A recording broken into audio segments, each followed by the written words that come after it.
Hi friends, welcome to Gagana Raju vlog. Friends, ಒಂದೆರಡು ಪಲ್ಯ ಇದ್ರೆ ಓಕೆ, ಹೆಚ್ಚೆಚ್ಚು ಪಲ್ಯಗಳಿದ್ರೆ ಮನೆಯಲ್ಲಿ ಯಾರಿಗೆ ತಾನೇ ಇಷ್ಟ ಆಗತ್ತೆ ಹೇಳಿ.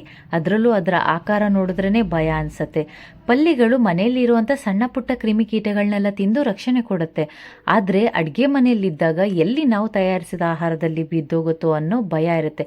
ಯಾಕಂದರೆ ಈ ರೀತಿ ಆದರೆ ಇದರಿಂದ ಫುಡ್ ಪಾಯ್ಸನ್ ಆಗೋ ಚಾನ್ಸಸ್ ಇರುತ್ತೆ. ಸೊ ಪಲ್ಯಗಳನ್ನ ಮನೆಯಿಂದ ಹೇಗೆ ಹೊರಗೆ ಕಳಿಸ್ಬೋದು ಅನ್ನೋವಂಥ ಸಿಂಪಲ್ ಟಿಪ್ಸ್ಗಳನ್ನ ನಾನು ನಿಮಗೆ ಈ ವಿಡಿಯೋದಲ್ಲಿ ತಿಳಿಸಿದ್ದೀನಿ. ವಿಡಿಯೋ ಸ್ಕಿಪ್ ಮಾಡದೆ ನೋಡಿ, ಆಯಿತಾ. ಮೊದಲನೇದಾಗಿ ಫ್ರೆಂಡ್ಸ್, ಮನೇನ ಸ್ವಚ್ಛವಾಗಿ ಇಟ್ಕೊಬೇಕು. ಈ ಧೂಳು ಕಸಗಳಿಂದ ಮುಕ್ತ ಮಾಡಬೇಕು.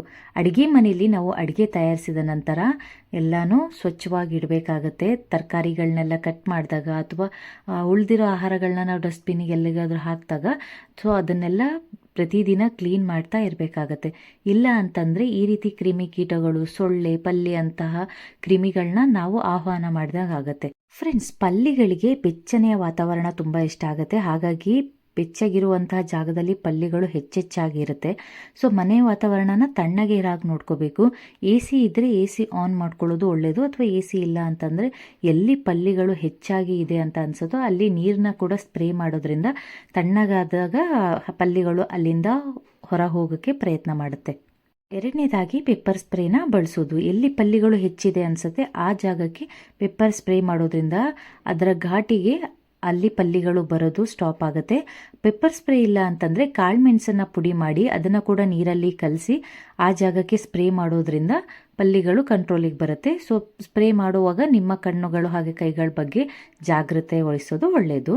ಮೂರನೇ ಟಿಪ್ ಏನಪ್ಪ ಅಂದರೆ ಈರುಳ್ಳಿ ಬೆಳ್ಳುಳ್ಳಿನ ಬಳಸೋದು.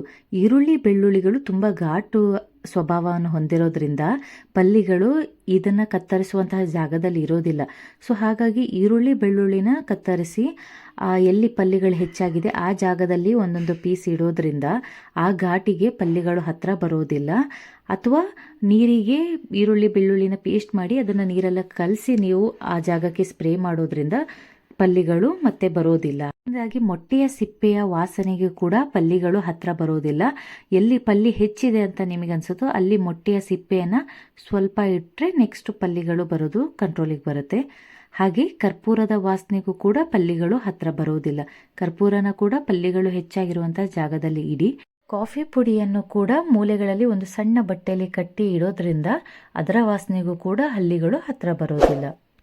ಫ್ರೆಂಡ್ಸ್, ನಿಮಗೆ ಈ ಮಾಹಿತಿ ಇಷ್ಟ ಆಗಿದ್ರೆ ನನ್ನ ಚಾನಲ್ನ ಲೈಕ್ ಮಾಡಿ, ಶೇರ್ ಮಾಡಿ, ಹಾಗೆ ಸಬ್ಸ್ಕ್ರೈಬ್ ಆಗೋದನ್ನು ಮರಿಬೇಡಿ. Thank you.